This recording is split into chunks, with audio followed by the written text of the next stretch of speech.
সারা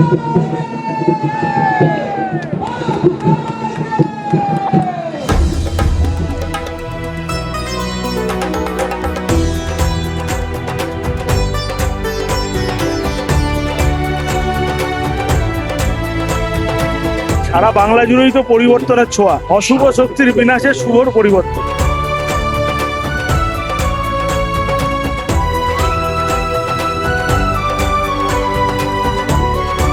চেষ্টা করব একটা অন্য ধরনের পুজো সারা বাংলা বা সারা ভারতবাসী বা সারা বিশ্বের কাছে উপস্থাপনা করতে।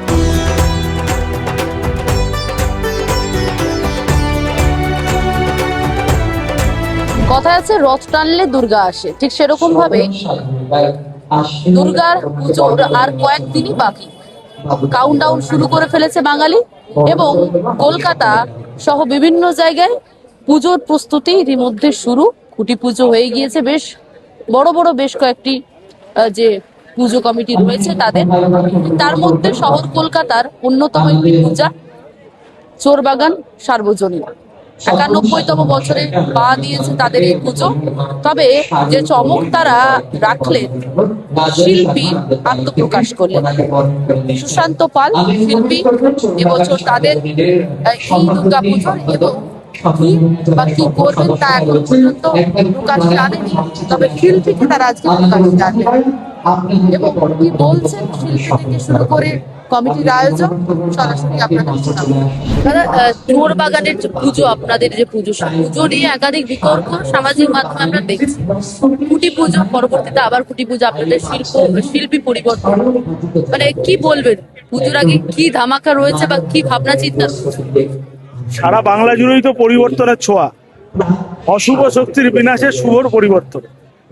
স্বাভাবিকভাবেই চোরবাগান সার্বজনীনের পুজো কলকাতায় বাঙালি যারা দুর্গাপুজো প্রেমী মানুষ তারা অপেক্ষা করে থাকে। এবারও একই রকম ভাবে লক্ষ লক্ষ মানুষের ভিড় হবে। আমাদের শিল্পী শ্রদ্ধেয় সুশান্ত পাল, যে কিনা দুর্গাপুজোর একাডেমিতে শচীন টেন্ডুলকার বলে আমরা জানি, তো নিশ্চিতভাবে একটার পর একটা সুন্দর পুজো তিনি উপহার দিয়েছেন বিগত দিনে।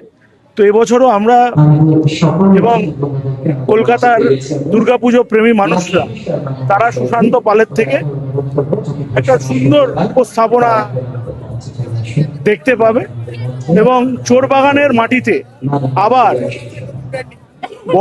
বরাবরের মতো মানুষ শেষ কথা বলবে এবং মানুষের উপরই আমরা ছেড়ে দিচ্ছি।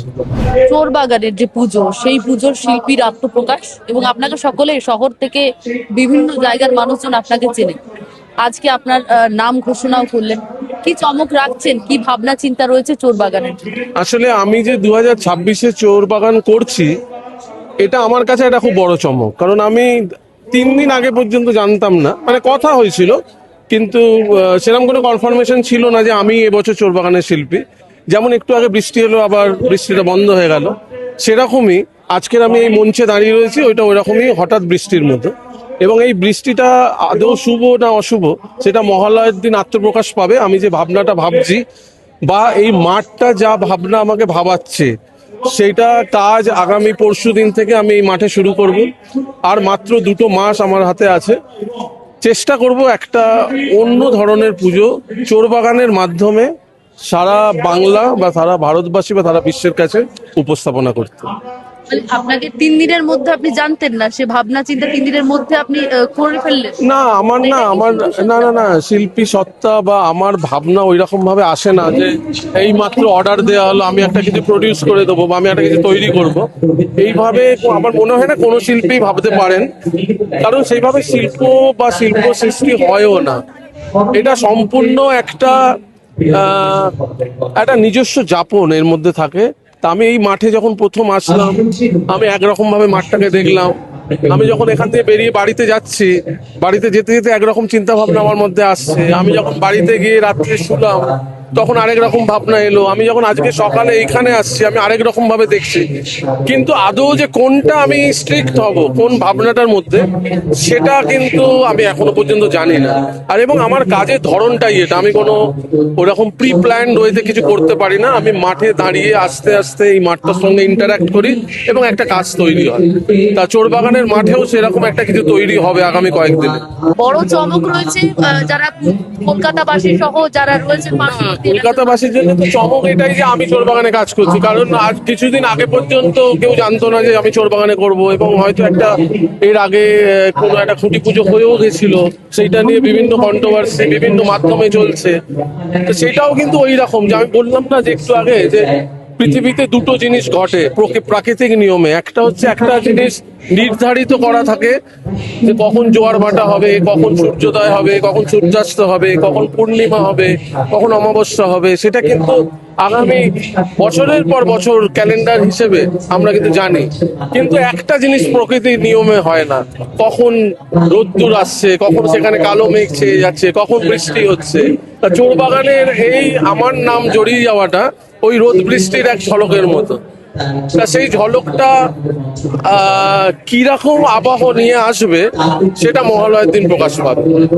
ক্যামেরায় শুভদীপ সুমনের বাংলাহাট, কলকাতা। আরও ভালো ভালো খবর দেখতে সাবস্ক্রাইব করুন বাংলা হান্টের ইউটিউব চ্যানেল।